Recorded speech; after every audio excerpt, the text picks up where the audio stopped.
Pemirsa, sampai sekarang kami masih menunggu Pak Johar untuk hadir di ruangan ini. Tadi Pak Saleh Mukadar juga mengatakan akan hadir dan OTW, tapi kok nggak nyampe-nyampe. Saya ke Pak Wisnu. Pak Wisnu, tapi Pak Lanyala tadi mau jawab sebelum saya tutup acara soal imbalan yang nggak turun. Masih boleh ditambahin? Soal imbalan nggak turun tadi masih ditambahin. Jadi soal imbalan itu pada saat itu dijanjikan 1 miliar untuk satu pemprov, katanya dana pembinaan. Terus yang turun berapa cuma? Nggak ada. Uang muka turun dong, ada DP. Nggak tahu saya karena saya nggak ikut-ikut. Ini yang tahu, yang klub ini tahu, 200-an ya. 200-an. Ya. Itu aja sampai sekarang nggak ada. Itu bikin kesal kawan-kawan habis itu. Enggak begitu. Dari siapa turunnya itu? Dari Jenggala.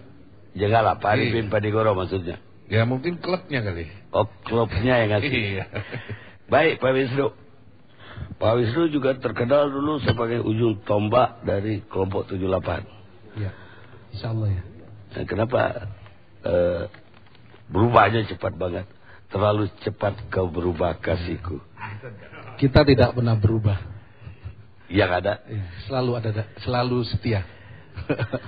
Jadi gini, kita setia dengan roh reformasi. Jadi mengapa saya melakukan tindakan ini, karena ikut dalam kelompok 14, karena kita melihat bahwa reformasi ini tidak dijalankan sesuai dengan tujuan yang sesungguhnya.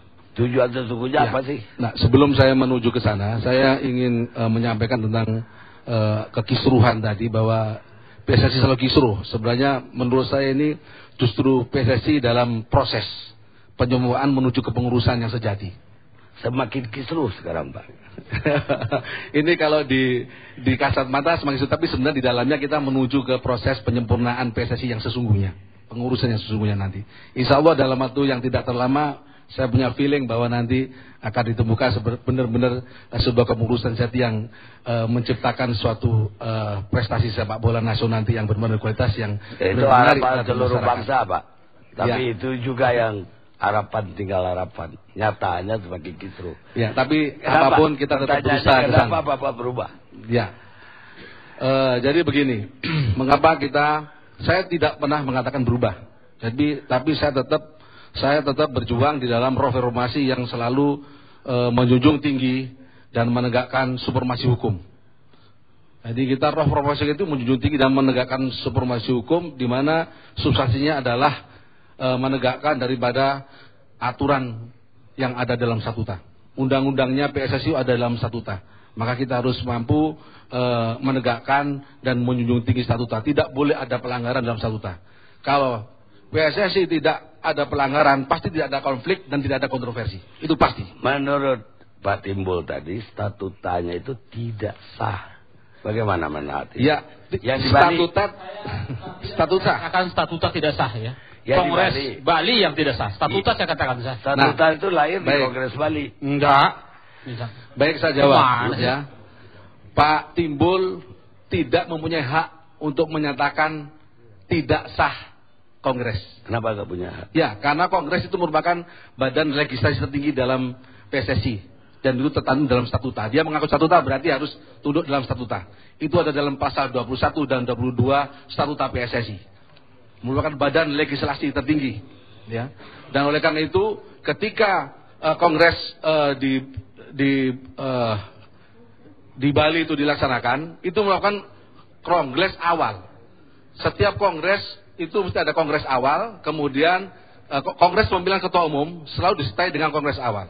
Nah, Kongres awal itu adalah di situ ditetapkan, disetujui dengan program-program daripada PSSI.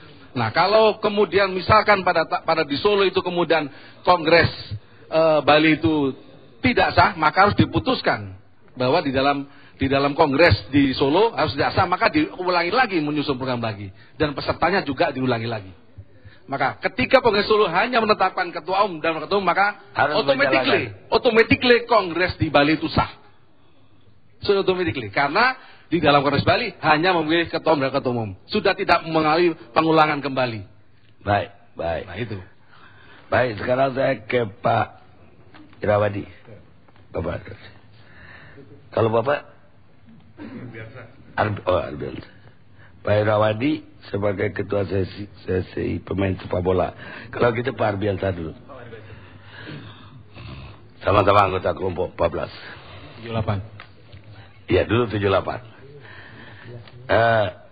Ya pertanyaannya seperti tadi Pak. Kenapa kelompok 14 ini yang dulunya kelompok 78 udah bersusah payah menumbangkan Nurdin Halid, berapa kali pindah kongres sampai ke Pekanbaru kemana-mana, kok sekarang malah mau berlawanan dengan ketua umum? Jadi begini Pak, saya ceritakan dulu. Jadi kenapa Nurdin Halid kita lengserkan? Karena dia melanggar statuta. Yang ini juga lebih parah, melanggar statuta. Makanya sewaktu saya diangkat menjadi ketua BLI, saya begitu dia mengeluarkan 24 klub untuk klub yang tertinggi, bukan ISL lagi, LPI. Saya sangat tidak setuju Pak. Karena di dalam waktu kelompok 78, saya juga sebagai ketua, dianggapnya ketua saya, ketua kelompok 78. Di ISL ini saya kira saya saja yang memprotes itu. Tahu-taunya 14 klub yang ikut di saya. Karena sudah melanggar semua. Tadinya coba Pak, hasil dari kongres di Bali itu bukan ujuk-ujuk begitu, ada saja. Saya mengikuti terus, baik itu 99% untuk klub Liga Indonesia, yang 1% untuk PSSI, maupun memberi sanksi kepada 3 klub ini. Saya mengikuti semua. Jadi kita diundang, masih bagus Pak Nurdin itu masih bagus. Diundang kita 15 klub, terus bagaimana? Yang 3 klub ini yang keluar, yang mengundurkan diri dari PSSI, dari kompetisi. Dari kompetisi Liga. Nah, ada aturannya Pak. Dulu saya pernah zaman tahun 2000, saya ini pendiri Persisam Pak. Saya pernah tahun 2000 itu pernah kena sanksi juga. Saya terima. Jadi waktu kita rapat di Grand Melia, 15 klub yang ikut di ESL, kita memutuskan bahwa seandainya yang 3 klub ini, PSM, Bojonegoro, Malang ini mengundurkan dari kompetisi, akan turun ke divisi 1. Itu aturan sudah.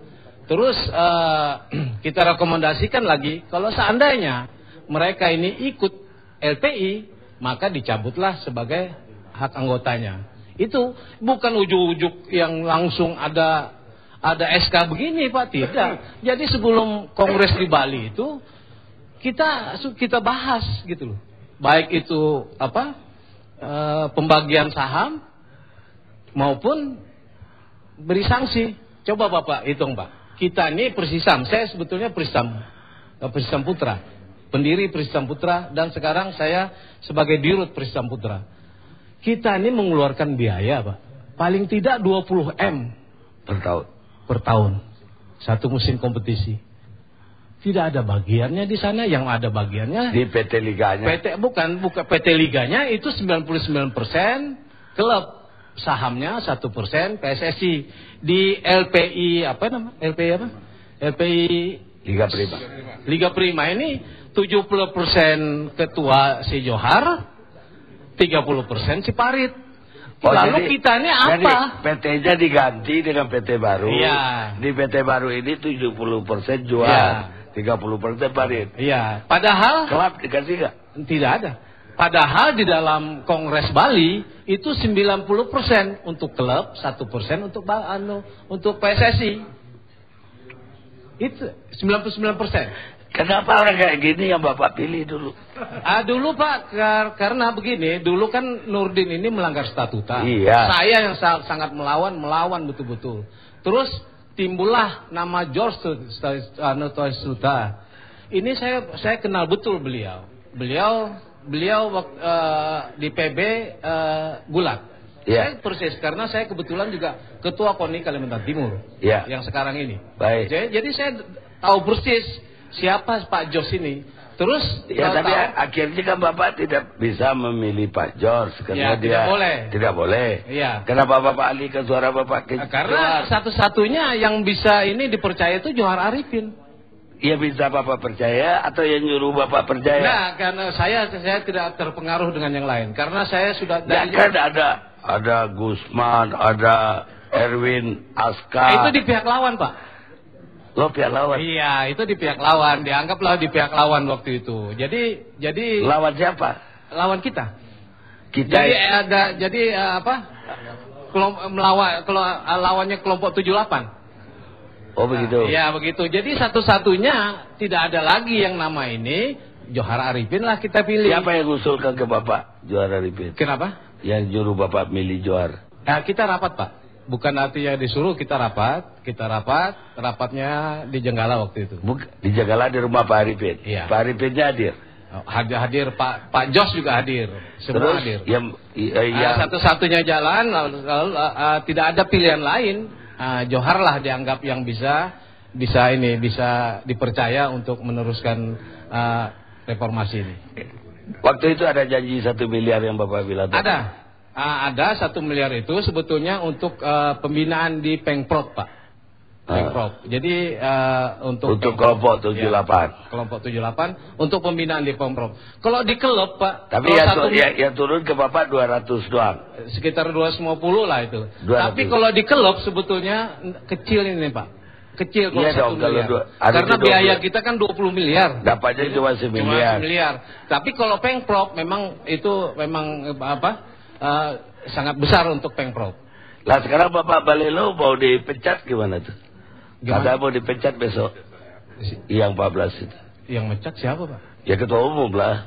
Dari mana salah kita Pak? Kita menjalankan statuta semua. Kita menjalankan hasil kongres di Bali. Bapak gak mau ikut? Kami yang akan memecat mereka. Tapi Bapak gak mau ikut liga ini lagi? Sebentar. Kita pakai Liga Indonesia. Jadi kita sudah ada 14 klub di sana sudah mengikuti itu. Kita akan jalan dengan kompetisi sendiri.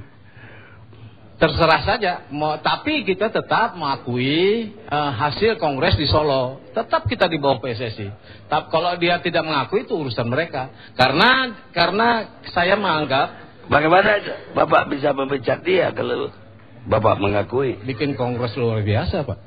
Bapak mau bikin kongres luar biasa? Iya. Saya Pak sudah dari Pak Kardono saya ngurusi bola ini. Apa gak semakin semeraut Pak? Baru 3 bulan kok KLB lagi? Justru kalau ini diteruskan tambah semeraut Pak. Ini kalau diteruskan tambah semeraut. Saya sudah 30 tahun lebih saya ngurusi sepak bola ini. Ini yang paling semeraut. Ini yang paling semeraut. Kita istirahat pemirsa.